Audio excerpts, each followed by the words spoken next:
Here. Should you open your eyes during any of that ride, if you're only riding, that wall to your right there, that's only about 10 inches off the side of your car doing 170 miles an hour. Should you start to scream and cry and all that, it doesn't go to waste. That's because we film everything you do inside that car. You can take it home and show your friends. All right, little angle change. Going to jump up on the track here. I got to make a U-turn to head down. There we go, baby. We got the track all set up for Yeah, the I'll road roll over course like you this said, weekend. baby. Got 400 cars going to be out here driving around. Then the following weekend, we got the World Racing Association here. That's for world points. That's pretty cool to watch those guys too. Now, backwards down pit road. Pit road is 1,600 feet long. There's 40 pit stalls. And pit road speed here is 55 miles an hour. So imagine riding down the highway. All of a sudden you feel like pulling over to the side there. You lock up your brakes. You slide into your little pit stall right there. The guys jump off that wall. They run around to one side of your car. They jack it up. They'll give you 2 tires and a can of fuel. Drop you off the jack. Run around the other side. Jack that side up. Another 2 tires. Another can of fuel. Drop you off the jack and away you go. That whole process only takes anywhere from 12.5 to 14 seconds. That's 4 tires and 22 gallons of fuel they put on you. You got all those people to the right there in those pit road patios watching you. That's the families of the, usually of the pit crews that are up in there. The Daytona Experience Chevrolet building right there, that's the original victory lane here at our Speedway. That's the only building to survive the 2004 hurricanes that hit Florida. Back in August of 2004, we had 4 hurricanes go right through the center of Florida, either damaged or knocked down every building we had. So we rebuilt, and it was to the benefit of fans that all that happened. Now we're going to go down the Rolex shoe here. We're going to go underneath this nice Rolex arch. There's 8 Rolex clocks going to be above your head. That's the official timing tower for our Rolex 24-hour race every January.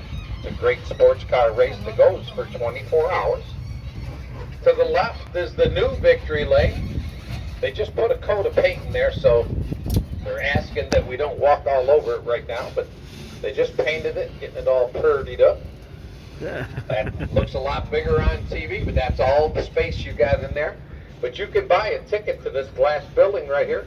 It's called the Daytona 500 Club. You can be part of the winning ceremonies. You get to rub elbows with all the celebrities that are in there. You want to do that? It's a lot of fun. All your food and beverages included. You get private parking.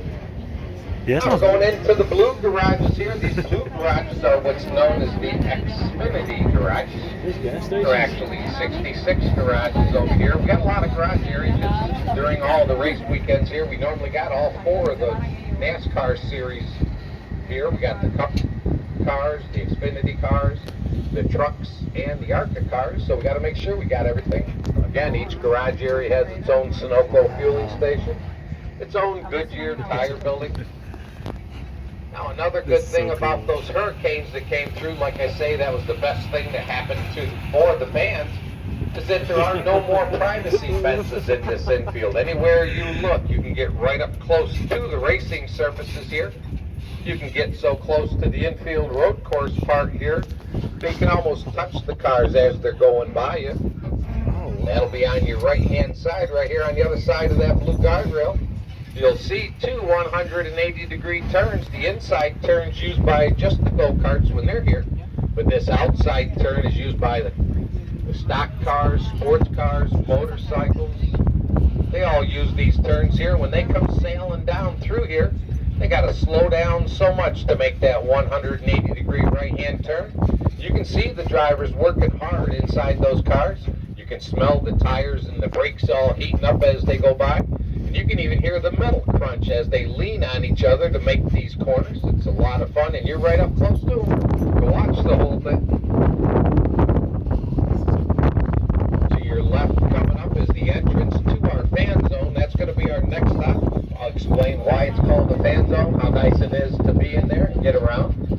Because you never know who you're going to see in this area. This is the paddock area. It puts you right in the middle of all the action. And you never know who you're going to see walk back and forth across the road. Because to your right, coming up here in these little camping areas, This is where you would see all those multi-million-dollar motorhomes parked. This is the owner and driver's camping area here. And we did it so that they had to walk across the road. Again, no more privacy fences. If you see somebody in there, you wave, scream at them, get pictures, shake hands.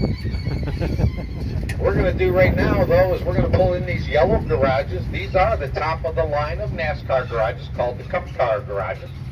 Now, we're going to stop right here, go through that little 410 gate to your left. I'm going to show you the difference between this side of the garages and then the fan zone side. So let's all go in the fan zone. Drop the chains to the left.